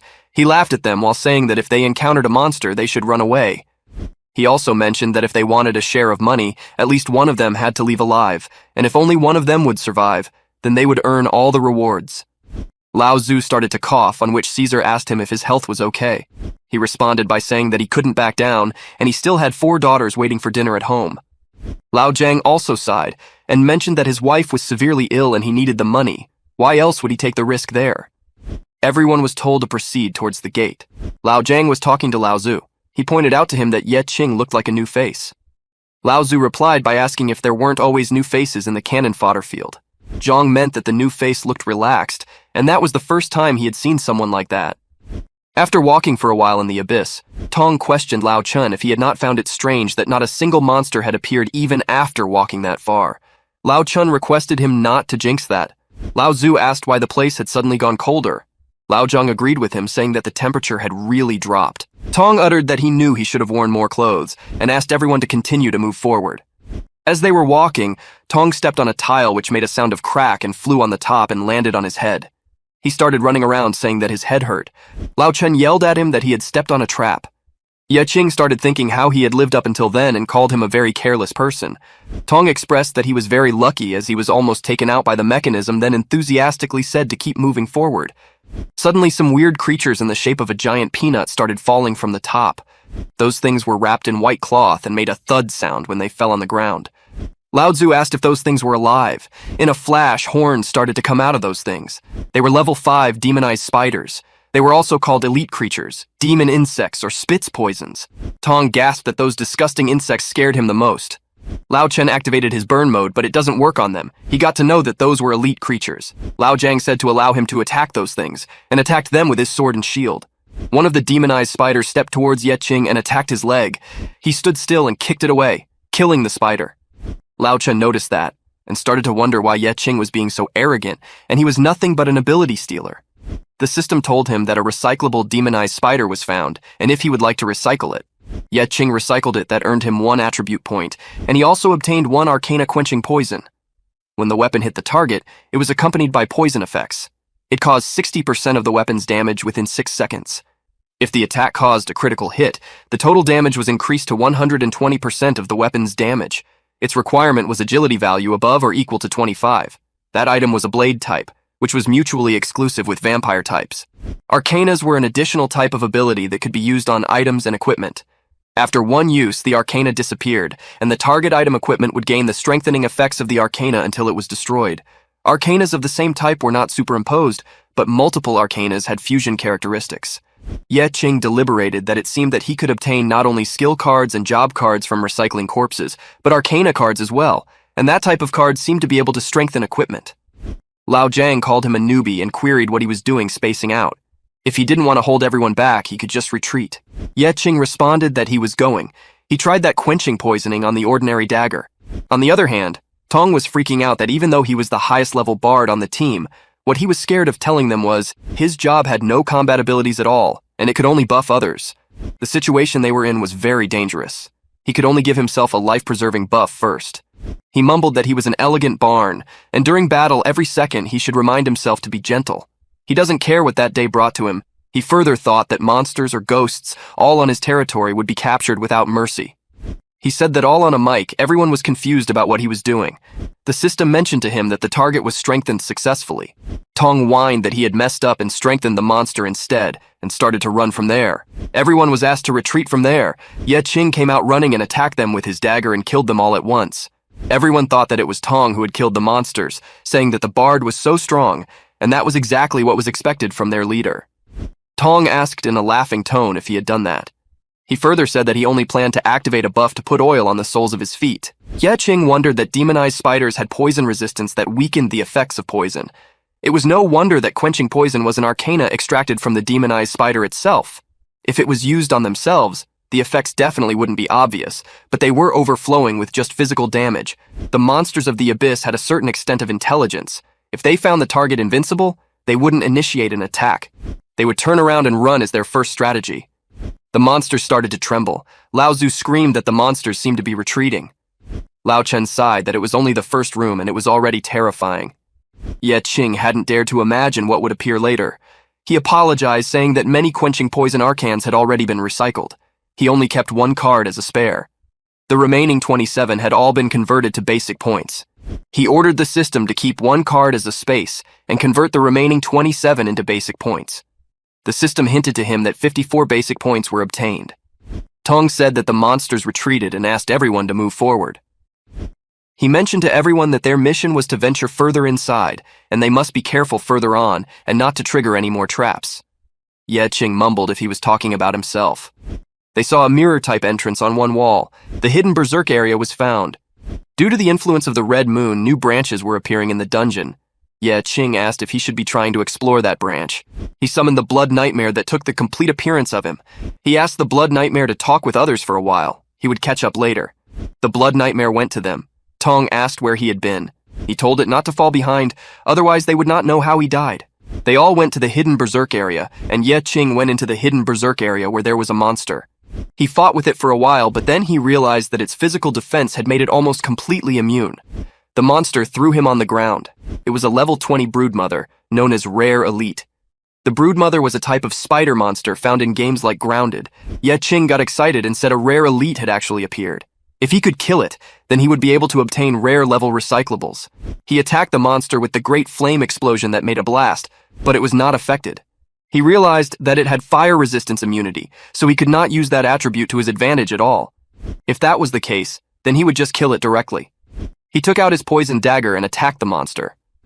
The system informed him that it had critically hit on the weakness, and the monster roared loudly. He reflected that while the level 5 demonized spider seemed to possess venomous bites, it seemed like the level 20 broodmothers lost that along with their resistance to poison, and surprisingly, it became a weakness. He assumed it was due to the changes in their defenses and their ability to breed, and no longer relying on their own abilities to hunt. They could just send out the demonized spiders to do the hunting. Even more ironic was that those spiders then used to become its greatest weakness throughout their own poisoning. He was thinking this all while the monster was being poisoned. Ye Qing had not expected to have that option available. The monster then caught him in a spiderweb-like trap that slowed him down. He ordered the berserk mode to be activated and freed himself from the trap. He then punched the monster on its face. The system informed him that the berserk mode could be leveled, and asked him to choose from the 2 routes. One of them was the splattering gore, that would increase the effectiveness of berserk mode. His physical attack might ignore a portion of the enemy's resistances, but in exchange, his health would slowly drain until he was dead, or till the duration ended. The other was unyielding rage that would increase the duration of berserk mode and halved its cooldown. He speculated that typically people would pick unyielding rage as it was a more stable choice, but he was running into a monster with high resistances like Broodmother there. If he chose the splattering gore option, he would no doubt be able to strengthen berserk, but that health drain was a bit too crippling of a side effect. He picked the splattering gore and thought that with regeneration on him, he would be able to counteract the side effects. With the splattering gore activation, he would be able to harm those with strong physical resistances. It was the selling point of that card. He had many cards in front of him, and he chose to take those. Those were the equipment he could bring back from the Abyss as an official member, especially the one he could sell for 15000. The system recycled the rest. He obtained 20 attribute points and wondered what sort of skill he would be getting. He obtained the rare card that was a Broodmother. It could summon up to 4 demonized broodling to fight alongside him and could evolve according to combat experience. He surprisingly read the card asking that a summon could choose its own evolution. On the other side, Tong, along with the other team members, reached a mine. He shockingly said that he had not thought they would come across a mine in the Abyss. Lao Zhu held a crystal in his hand and asked not to mention highly concentrated S-rank magic crystals too. Was that another influence of the Abyss during the Red Moon state? Lao Chen told him that each one cost a fortune. Lao Zhu had an Eye of Argos in his hand that was a long stick with an eye at one end. Eye of Argos marked the surrounding 60-meter radius that allowed nearby adventures to be notified on the map. Lao Chen yelled at him asking if he was stupid. With those, they could have lived the rest of their lives showered in cash. He questioned why he was marking it for those people. Lao Zhu replied by saying to forget about enjoying the riches. They would be in trouble staying alive if they would find out they had been hogging them for themselves. Lao Zhang came and commented that after all, the job of team cannon fodder there was to pave the way for the higher-ups. He added further that if they died there, they would just label them as an accidental casualty, and no one would blink an eye. Lao Chen got frustrated and kicked Lao Zhu away from him, saying to get out of his way. No one would care about trash like him, and repeated that all again. The hand of the system gave him an electric shock. He started murmuring that it was all because of Ye Qing, and even all of his levels had been wiped out, as long as he could get some cash on his hands. He held a crystal in his hand and continued saying that if he could get good gear to cover his stats, he could get into the main forces of the scavenger groups. He said it was fine if he would just sneak out with a few crystals. The system activated the trap mode, and a red beam of light came striking from the sky and attacked on Lao Zhu's forehead. In the hidden berserk area, Ye Qing got the demonized broodling. He looked at it and said that the level 1 broodling seemed pretty weak to him, as it was with no combat abilities. The system told him that it could grow into a level 5 demonized spider with basic points, and if he wanted that thing to survive on the battlefield, he should at least get that level 5. He agreed on tossing in the points. The demonized broodling evolved into a silk spider that had learned the spin web. On the contrary, Lao Zhu had died. Lao Chen said that it was just an accident. Lao Zhang held his collar, screaming that his greed had killed Lao Zhu. He told him that Lao Zhu was the pillar supporting his whole family, and he had worked himself to death to provide for his family. He blamed that he was dead because of Lao Chen. Lao Chen yelled back by saying if it was wrong for him to earn money, and if he had not dropped to the first level, he had been living well by then, but he still had to hang around with them. Lao Zhang called him a team killer in frustration and was about to attack him with the sword, but Tong saved him. A team killer was referred to someone who had killed their own teammates in a game. Lao Chen lashed out at him that it was not like he was any better. In that dog-eat-dog world, power and wealth were the only things of value. Otherwise, it was just luck. Caesar applauded from the back and said that he liked his view of things. He asked him if he had any interest in joining the Blood Oath, as they had space for one more. His guard told him that Lao Zu's blood was still warm. He responded by saying that death was a common sight there. Just like Lao Chen had said, powerless people could only exchange their lives for money, and wanting to earn money was not something shameful. As for dying, that was not something shameful either. He further added that as for those magic crystals that only appear during the red moon, they were worth whole cities. He told him to bring one out and he was set for life. He remembered that he had forgotten to tell him that the price of taking away one of those crystals required someone to offer up a humble life that was a worthless life, and he went away. There was a ginormous monster standing in front of him with a giant sword in his hand. He told them what his boss meant was that they all were in charge of picking the magic crystals on the walls and throwing them into his basket there. The guard said that if they would run, they would be dead meat. Lao Zhang grumbled that they could get killed with every crystal they would pick. He asked if that was any suicide mission. Caesar mocked him, saying, "Doesn't his wife urgently need money for that treatment of hers?" He inquired if he was joking when he told him that he would put his life to earn enough money for her treatment.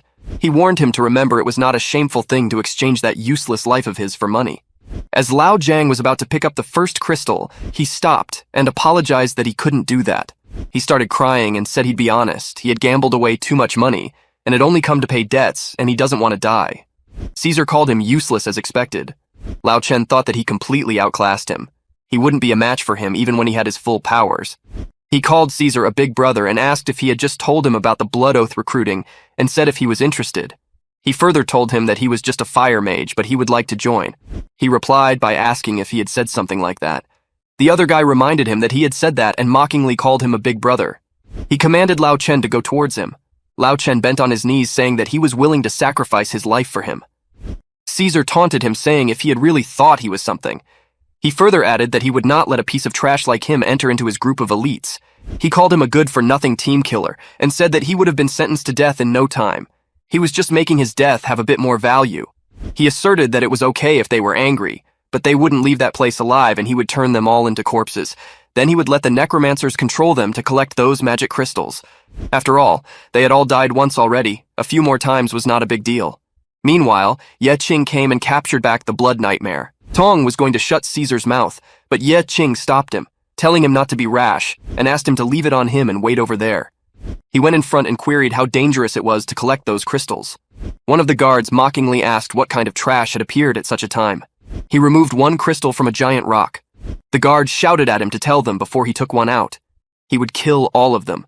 The guard questioned if a death trap was useless against him, or was it that the trap was useless after it was activated once? Ye Qing replied that even if it was a death trap, if he was lucky enough to fulfill the requirements, he wouldn't have died, but instead, he would be only wounded or there might even be no effect. His lucky star should just be reach the threshold for there to not be affected. The system gave a notice that the trap had not been activated. Caesar said that the trap was working after all. His luck was just a lot higher than 60 points. The guard posed a question if it was possible for a level 1 scavenger to have over 60 luck. He continued that for most job changers, their luck would not increase by itself, and there was only one possibility that the death trap had failed. He mentioned that it had happened twice already, and that must have happened again. He took the crystal out of the rock and said to look that nothing had happened. The red light came striking and hit his head and killed him. Caesar said that discounting all other possibilities, the person called Ye Qing standing in front of them must have a luck stat higher than normal people. He further said it could be a rare trait related to his job. In the Abyss, it was more common for his power-related stats to increase. He asked him if he had used all of his chances to grow on something as useless as his luck stat. He responded that he just divided up the points equally. After listening, he said that the original plan was to turn them all into corpses he could use, but they would be having a change of plan. He only needed one corpse with a high enough luck stat and would get rid of the rest of the corpse. He ordered the guards not let even a single person escape. Lao Zhang said they were done for. Their opponents were qualified members of the Blood Oath. He asked how those cannon fodders could stand up to them.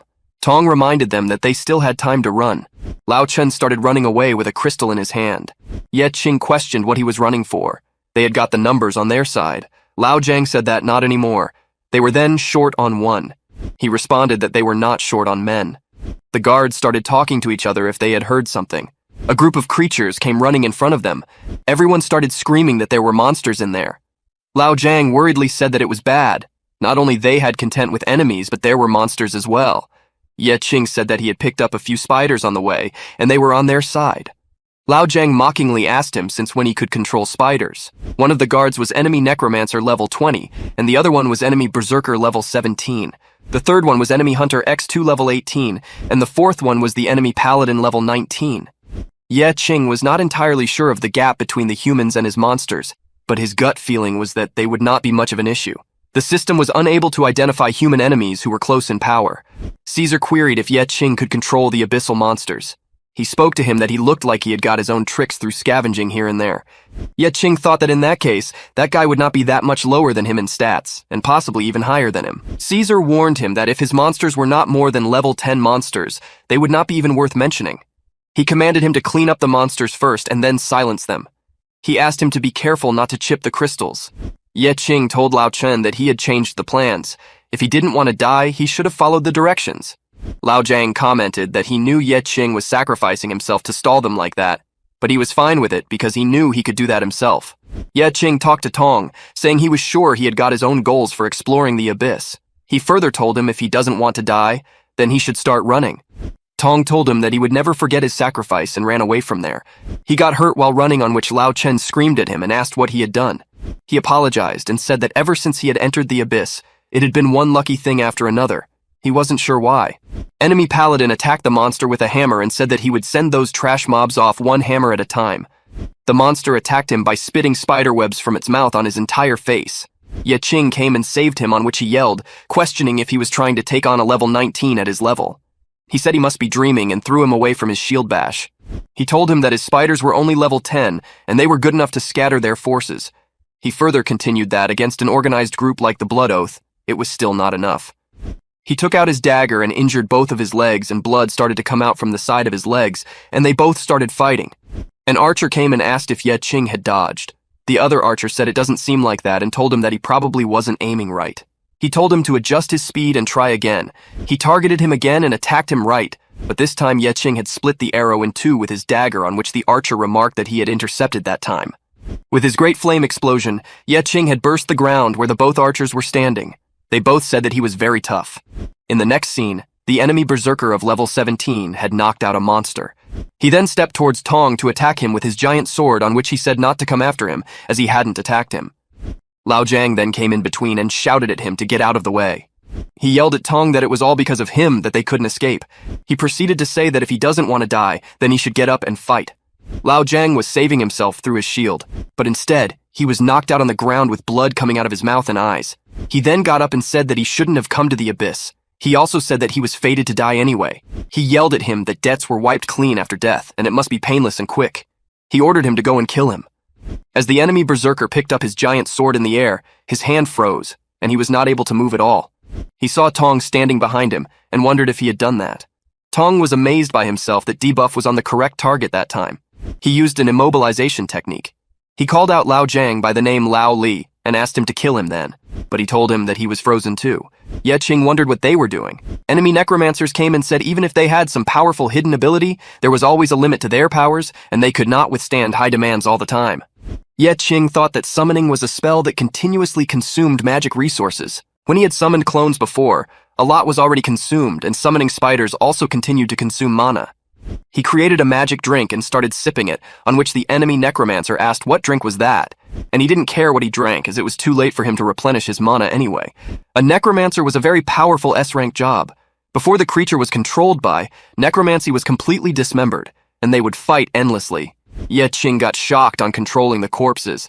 As he finished his drink, his mana was fully replenished, and the dead would be at peace and rest there. The corpse was taken away by the system's hand. Necromancer got frustrated and asked what evil technique he had used and where had his corpse gone. He attacked Ye Qing and started fighting with him. Caesar came in between, stopped their fight, and talked to Ye Qing, saying that his tricks were quite interesting. No wonder he had caught his eye in front of that drink shop. Ye Qing responded that if everyone had just made a little money and went their own way, they would be just fine. He continued saying, but he wanted to exchange human lives for crystals.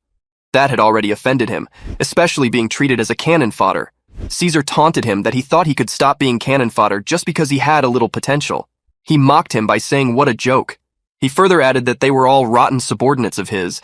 Then he asked if he was still pretending to be the good guy. He reminded him that it was a world that had eaten people, and only those who were ruthless could stand high. Tong begged not to kill him as he was just a handyman. Caesar made a judgment that from the current situation they were in, it was absolutely impossible for those cannon fodders to make it out of the abyss with them. Liu Xingran shouted not to listen to Caesar.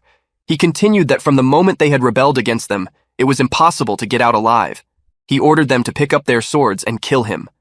Tong held his sword and shakenly said that he was just there for support as he couldn't even kill a monster, let alone a person. Caesar told them that one of his sides was about to get destroyed. Ye Qing laughed and said that he doesn't get his point. All he knew was that everyone had the right to enter the abyss and to make it out alive. Caesar called him naive and punched him on his stomach. Ye Qing flew away and fell on the ground. He understood that Caesar was very strong, and he could just tell from instinct that he was the strongest creature he had ever encountered. He punched Ye Qing again, but that time he defended himself. Caesar then said that anything in front of his strength was trash. Alternatively, Tong called out enemy berserkers and asked if he was being hesitant. He called Tong weak and knocked him on the ground. He was about to attack him with his sword, but Liu Xingran caught him from the back and saved Tong and asked him to do something. Enemy berserker cut a slit on his chest, and he fell on the ground. He repeated to Tong to do something. He called him powerful as he was a leader, and died. Tong felt guilty and got reminded that he had told everyone that they would need a leader for their cannon fodder team, and as a level 3 bard, he was very suitable for that role. He had just thought that he would not have to kill monsters with his own hands if he were the leader. He begged enemy berserkers to spare him as he was just a simple noob and he was not powerful at all.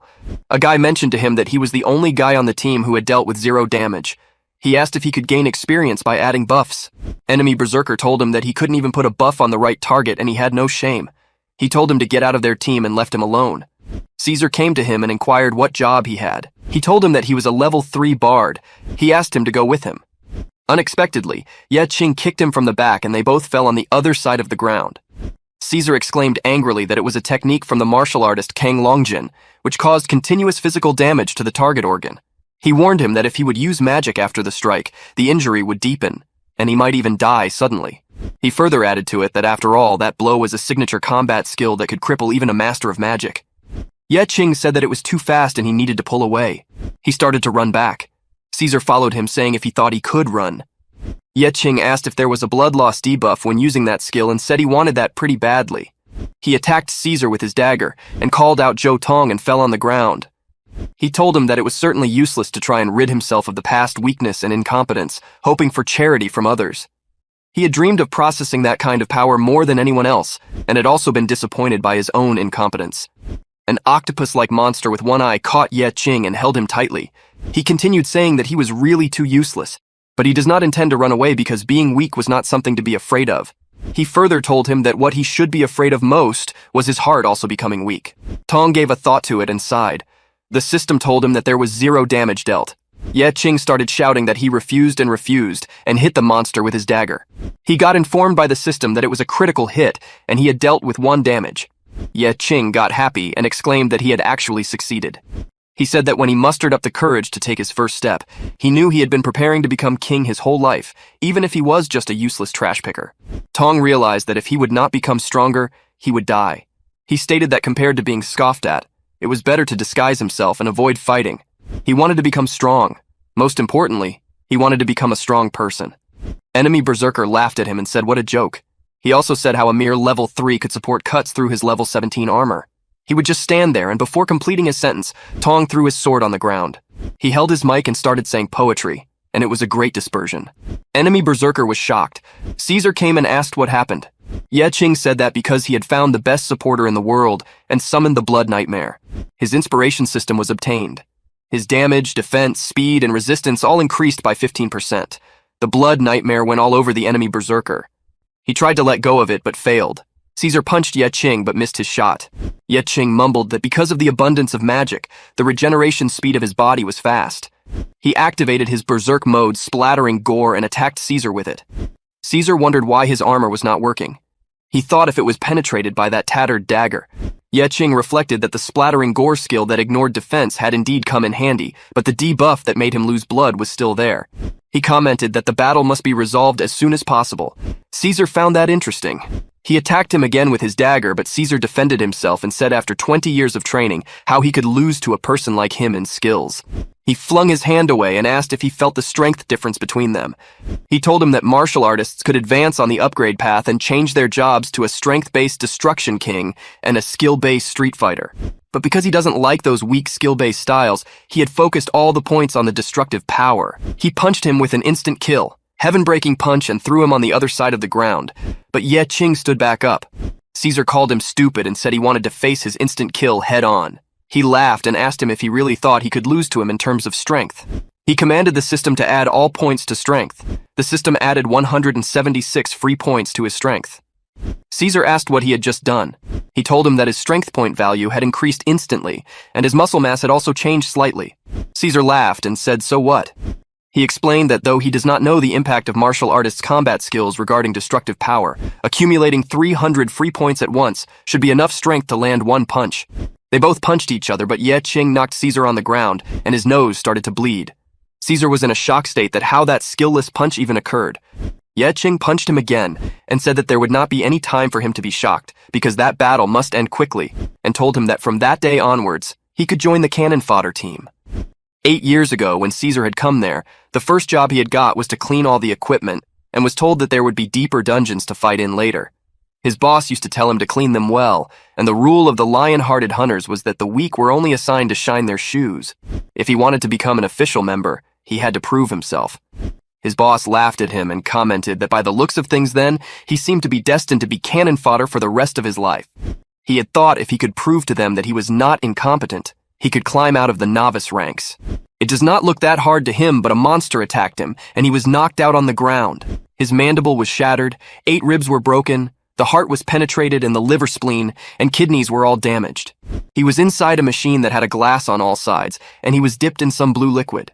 The doctor told him that those sets on his body cost a lot of magic crystals.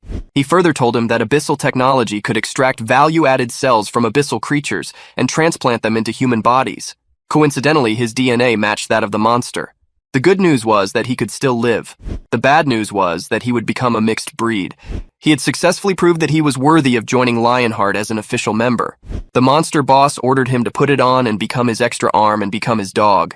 Caesar asked where his teammates were. He told him that they were all dead. He got to know that it was a world that would swallow people whole, and if he failed to prove his worth, then he would be treated as trash. While Caesar was fighting with Ye Qing, he got unshakable and his defense had greatly improved. Destructive power and speed were also greatly increased. He told Ye Qing that the essence of the magic crystals was solidified energy and surging magic power. During the blood moon, those pure magic crystals were especially powerful. Because of the transplanted monster organs, he was also able to absorb the power of the magic crystals. He could even gain power surpassing the boss level of the abyss for a moment. The system hinted that the boss was detected, and Caesar had appeared. Ye Qing's berserk mode had ended, and he had entered a state of exhaustion for 30 seconds. Tong asked him if he was okay. He responded that he was actually recognized as a boost-level monster by the system. He asked what had happened to that guy's body. Caesar noted to him that all he needed to do was to give up human dignity. He had to give up his human body and become a monster without any moral restraint. Caesar had accepted the price of that strength and kept on attacking Ye Qing and slowly turned into an appearance of a monster. He told him that undoubtedly, those trash had no power to fight back against truly powerful players. He further continued that Ye Qing, the name of him with hidden strength, was already much better than his company's. Even he was no match against that, and would be killed with one punch. Though he had exhausted all his strength, he still had activated that unshakable power. His body would just unconsciously give in. The weak was coward in front of the strong. That was the unchanging truth. To become strong, he had to show that ugly appearance. He had almost forgotten one little thing. He stepped towards Tong. Tong started to swear that he had not seen a thing about him becoming ugly. He responded to him saying that he had messed up the magic crystal harvesting mission, and he was the last cannon fodder to witness that tragedy. He asked him to let him die a heroic death. Tong told him to wait, and said if he had no choice but to die, he still had something to say. Caesar held his neck and mocked him by calling him a trash bard, and said he talked too much and asked if he had any last words. He responded that he wanted to leave the abyss alive, and he was not the only cannon fodder to witness that tragedy. Ye Qing stood up from the back and thanked the bard he bought some more time. His exhaustion was just canceled by that drink. He held the blood nightmare on his finger, and said that it was impossible to gain insight into their body by simply relying on his observing eye. So he had to rely on the characteristics of his blood nightmare to obtain hidden information by coming into contact with his body. Caesar asked the Blood Nightmare if the guy he had killed was just a clone, and since when. Ye Qing stated that the price of those Superman-like powers were heavier than he thought. He continued saying that although the combat skills of the berserker greatly increased his strength in a short period of time, the price of forcibly relying on that power and exceeding physical limits was 30 seconds of exhaustion. But he, blurring the boundaries of human and monster, extended his greedy hands towards the abyss itself, so the abyss would have naturally wished for him to pay the price. Caesar directed him not to joke like that. That was his own power. He asked what the abyss had to do with it. He got bigger and bigger and attacked Ye Qing, but the change in body shape had decreased his speed. They both kept on fighting. Ye Qing sighed and asked if he had a weapon at that moment. Tong called him out and threw his dagger towards him. Ye Qing caught it and attacked Caesar on his back. Caesar asked in anguish if every hit was a critical one. Ye Qing warned him not to forget he was still someone he couldn't even bother with, and he had added only a few points to his agility. Caesar yelled at him that humiliating him would only make his death worse, as he was of a higher existence than him. Ye Qing punched him with a fire flame on his face, asking what higher existence is. In his eyes, he was 100% a monster. Caesar got angry and had mutated completely. Ye Qing said that he was already in too deep and there was no saving him. He asked Caesar if he had heard the call of the abyss. Caesar got frustrated and yelled at him to go and die, and asked not to drag him down. He commented that he had already proven his worth, so why doesn't he let him go? He was not a cannon fodder and he should not die. Tong stated that he had completely gone insane, and then was their chance. He called Tong the team leader and told him that his body had been swapped by the Blood Nightmare. Tong thought he was a goner. The system gave them a challenge to win the battle without killing Caesar, and they would obtain rare rewards. Ye Qing got worried that how was that possible? He said Caesar would not make out alive. Not even his teammates would let him go so easily if they saw him like that. He then realized if he would complete that challenge, he could obtain rare rewards, and he should at least give that a shot. The Blood Nightmare warned Tong to remember his words to find a way to get his attention, and 5 seconds were enough. Ye Qing said that there was no need to kill him. Monsters belong in the abyss, and monsters cannot leave the abyss. Those who had given up in humanity and fell into the abyss would also welcome them with open arms. That was the regulation of the abyss. Ye Qing had heard that monsters enter a berserk state during the blood moon. But during that blood moon, what was given into insanity was a person. On the contrary, Lao Chen came and said that it was really a mess. He would have a great fortune if he had survived. He greedily continued that it was finally his turn to achieve great fortune. He found a treasure box and said that it was full of treasure, and he was finally rich. He had got freedom, equipment, and a new identity. He was laughing and saying that he could change his life against his fate. Little he knew Caesar was behind him in the form of a giant monster. On the other side, Tong was begging Ye Qing to let him call him boss, and he would follow behind him onwards. Ye Qing responded that he could not do something as big as that. Tong said since he heard that Ye Qing had been preparing to become a king his whole life, he had been determined to follow him for all his life. Ye Qing sighed that he was just pretending to look cool at that time. Looking back at that then, he was spouting nonsense about all that. Tong exclaimed that absolutely not. He continued saying that only with his encouragement, he had discovered his own worth and the goal he was striving for. Ye Qing asked about his future plans. Tong asked if he had said that he was the best supporter. Ye Qing shockingly asked when he had said that. Tong wanted to become the king of supporters. Ye Qing thought that Tong was a guy with agility 2 and luck 1. It was amazing that he still had a place on the battlefield. If he would continue to encourage him to fight on the front lines, it would harm him instead. Tong told him to imagine himself in the front, while he would strengthen him from the back and they'd form a team. Ye Qing recommended him not to continue entering the abyss. Tong questioned him why he was saying that. Ye Qing wondered if Tong's ability was only to make others stronger, but he was so weak himself that he needed protection, which was not a qualified support. He apologized to Zhou Tong, saying he does not want him to continue risking his life. He gave his 1,000 magic crystals to him and said that those were all of his magic crystals. They were enough to sustain him for a long time, but he asked to promise him not to step foot into an abyss again. He understood that it was a truth, and Ye Qing said that for his own good, but not matter what. He could not accept himself living like trash in that world. Even if he had died, he doesn't want others to look down on him. Ye Qing found that expression very convincing. It was one that no one could refuse. He questioned him if he could not protect himself. Then how could he protect others? He remembered correctly that Tong's microphone only occupied one of his hands. He took out a sword and told him that it was Lao Li's sword. According to the information Ye Qing had about bards, it was a job that consisted of half magic type and half physical type. Tong could use the magic weapons to cast strengthening and weakening spells he was good at, and he could also master certain attack spells. He told Tong that if he was unable to swing a sword for Lao Li before, he should try his best further on. That was a favor he needed to repay him. Tong held the sword and called Ye Qing boss, saying that he doesn't need those magic crystals. He responded by saying to give those crystals to the families of Lao Li and Lao Ju, and they would earn in the near future anyway. Tong agreed with him. Outside the gate of the abyss, there were 2 men and 1 woman standing outside.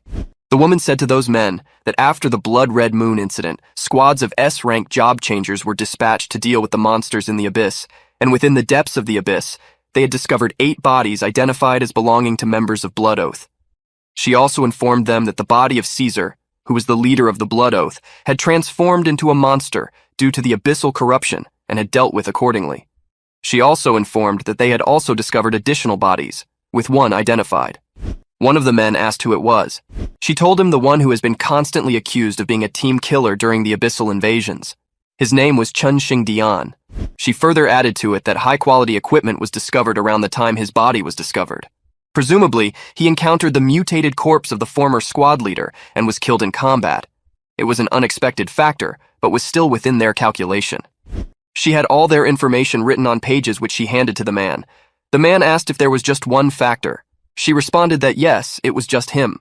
One of the man's guards asked her if their plan was a failure. The man replied that Caesar was just a small fry who had failed to establish his usefulness. He also said that they could always look for others like him. In Shenfeng People's Hospital, there was a patient sitting on the floor beside the door, crying with both of his hands on his head. He was constantly asking for forgiveness and was mumbling that he had no choice as a dad but to do that again that time. He had a key inserted in the palm of his left hand. As he took the key out, purple rays were spread all over the place, including outside on the road. People got nervous and started asking around what was going on. Someone shrieked that it was an abyssal gate and asked to contact the officials. 2 people held hands and one of them asked the other to listen to their brother and not to look back. A monster came running to attack them. It was Ye Qing and his sister. Ye Qing yelled out her name and asked her to run. He used to call her Little Joe. They both fell down and Little Joe called her brother out and Ye Qing woke up from his dream. He was on his bed and sweat was dripping on his face. He held his head and screamed, "Not that dream again." He then checked out his phone and remembered that he had almost forgotten about that day. He then went to a flower shop where there was a lady standing on the other side of the counter. He addressed her by calling her Miss Jiang and said that he would like to get a bouquet as usual. She asked him if he was there to visit his little sister Ye. He responded by saying that they had gotten into an unfortunate accident there. She replied that his sister was fortunate to have a brother like him.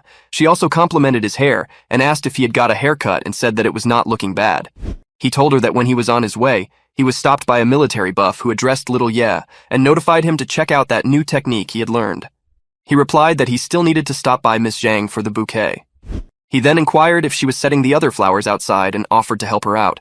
She thanked him and they both left after a while. As they were about to reach the hospital, Miss Zhang commented that she had been seeing a lot of vehicles headed towards the hospital, and they seemed to be job changers. She asked him if something was going on. Ye Qing shockingly said the hospital and flew on the rooftop of a building. He saw an abyssal gate on the hospital and heard people saying to pull up the speed barricades. He wondered what an abyssal gate was doing there. He went towards the gate where a policeman was standing and warned him that they had urged citizens to stay back, and there was a lockdown in that area. But when he carefully saw Ye Qing's face, he allowed him to enter the gate. Another police officer came and asked him why he had let a random dude pass by him. He responded not to ask him. He further added that the guy along with the folks that had come before were people they should not mess with. The other police officer agreed with him. Ye Qing went inside and started saying to his sister to wait for him, as her brother would not fail her that time. Abyssification had occurred there. The hospital had been transported into another dimension.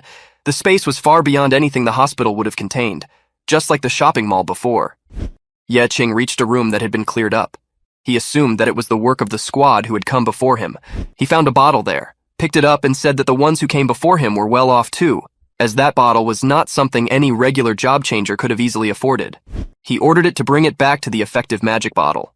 The system told him that the effective magic bottle recovered 85% of MP, removing fatigue.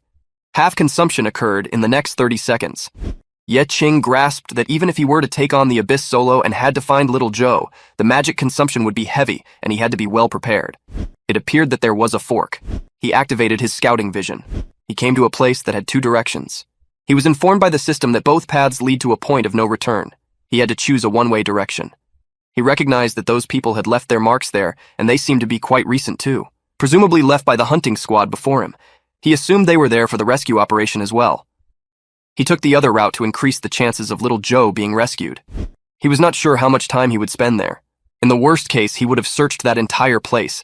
He was agitated and said that there was no time to wait around, as an average individual would not survive for long, and he had to hurry and find his sister. He entered into one of the two directions, and the way back from there had been swallowed by darkness and created a barrier that stopped him from turning back. There was a red carpet where he had arrived, and he stated that the brand new carpet indicated that the place had never been visited yet. He used the Eye of Argos and had seen the ability of that prop before. If you were trapped in a maze, you could mark parts of the area on the map, but it was unable to show a map outside that area. He mumbled that no wonder others had used blades to carve marks instead. The system's directional guidance was completely ineffective. That was the so-called abyss of rule. He saw a weird-looking giant thing in front of him on the floor and wondered if that was a trap room, but he did not hear any mechanisms in motion. He held his dagger in his hand and realized that the room was unexpectedly quiet. Suddenly, someone attacked him from the back, but he got alert that instant. He had hit the target back, but it was ineffective. He speculated if the target had physical immunity. The target roared so loud that it made Ye Qing deaf, and he figured out that he would not be able to hear through his ears, and his perception would be greatly reduced. He had almost underestimated the danger of the abyss. What he was facing at that moment was a monster of rule. He remembered he had encountered one 3 years ago. He began recalling that he was at a place where there were only rocks around, and the creatures with wings on their back had started to come out from those rocks. He muttered to himself that those were just statues, and he had thought he needed to fight monsters. He had a box of crystals, and he couldn't waste even one.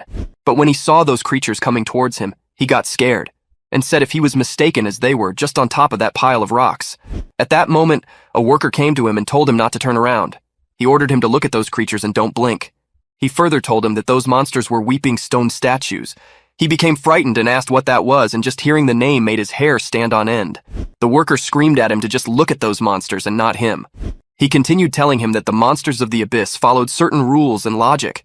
The higher the level of the monster, the higher their logic was. The weeping stone statues in front of him were S-class creatures, but they usually did not attack job changers. But their rule was that once someone has started looking at them, their bodies would petrify as statues and lock onto them. And once they shifted their gaze, they rushed towards them at a high speed, enough to kill most job changers in an instant.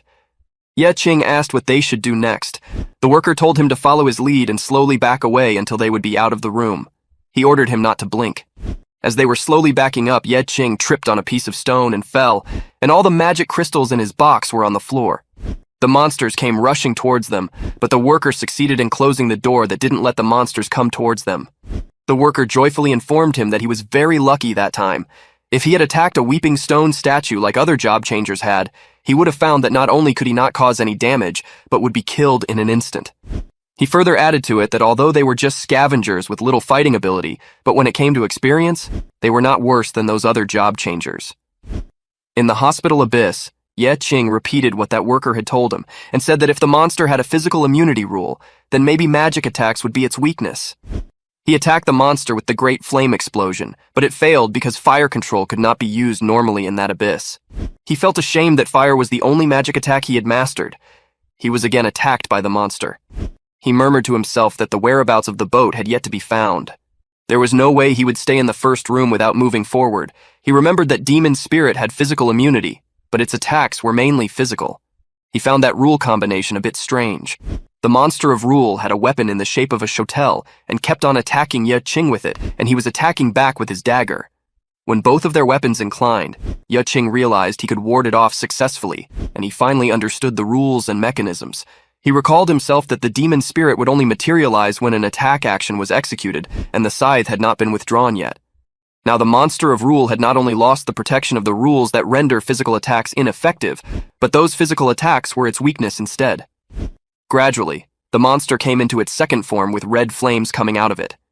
Ye Qing figured out that after the scream had affected his hearing, his vision could not operate normally either. He wondered if he should deactivate the blood clone in advance to save his life. He realized he had just used that. The skill required a 30-second cooldown at least, and his remaining magic power could not withstand the loss of continuous summons. He had no time to react at all, and he could only avoid fatal blows by chance. He actually encountered an assassin who could not be defeated with his stacked attributes. The system offered him a card of regeneration that could activate a man-eating plant. His wounds were healed, but he was facing abnormal deafness.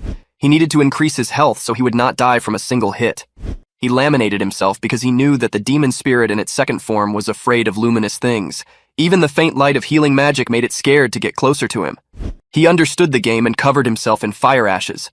While he was burning, he said that things were finally getting interesting and rushed towards the monster, but he was running away from him. The demon spirit was afraid of flames because flames were its life force, and it was just an innocent soul who had died in a fire. However, the skills of the fire element were cursed, becoming unusual. Ye Qing muttered that if he could not throw a fireball, then he would become a fireball himself, and jumped on the monster that resulted in a great fire explosion. He was thrown back from the explosion and the demon spirit was defeated. Ye Qing's health was even lower than 1/10. The system informed him that his right arm was severely burned and he could not wield weapons or cast spells from that arm. He laughed, saying that the price of that victory was a little high. He wanted to wait until the regeneration ability's cooldown to end before healing. He screamed at the monster not to burn to ashes as he still needed it to recycle. He recycled the monster and got the artifact Soul Reaper card. The system told him that it could summon the demon spirit to rush forward and release a large-scale scythe harvest, causing 5 times the base damage. It further told him that if any target would die due to that skill, the despair harvest would be triggered immediately, restoring 5% of health and mana. If despair harvest was triggered more than 5 times at once, he would enter an incorporeal state for 1 second. In the incorporeal state, he would be immune to physical attacks and obstacles. He was also informed that if the attack does not cause death, the user would suffer backlash equal to the damage dealt. Artifacts could not be equipped, they were bound to the user's soul and could not be traded. Ye Qing held the card in his hand and stated that the cards he got that time were different. It was the first time he had seen a soul-bound artifact card. He noticed that the soul-harvesting blade seemed to be able to convert the killed target into health and mana. If it was summoned within a large group of soldiers, it could wipe out the whole group with 1 move. Then he realized that the cost of using the artifact was that if the attack does not kill the target, he would suffer the backlash of the damage outputted, or he could even die suddenly. He just needed to get the timing right. The door was unsealed and the regeneration cooldown ended. He called out his sister's name, Xiaozhou, and enthusiastically said that her brother was coming. There was a room where people were hung on chains upside down on the roof, and a giant weird-looking creature was chopping people out on the table. There was a drum with a hand sticking out of it. A girl named Ye Xiaozhou was standing behind with a glass bottle in her hand. She threw that bottle on the other side of the room. It broke and made a sound that turned the creature around, and he was looking in that direction. The girl slowly stepped out to catch her stuffed toy teddy that was lying in the distance from her, but she tripped on some bags and hit her head on the floor. While trying to catch her teddy, she murmured that she would not let her brother be bullied, but the creature stepped in front of her and roared on her face. Don't forget to like and comment for the next part. Join our Discord for the name of the book and subscribe for more videos from us.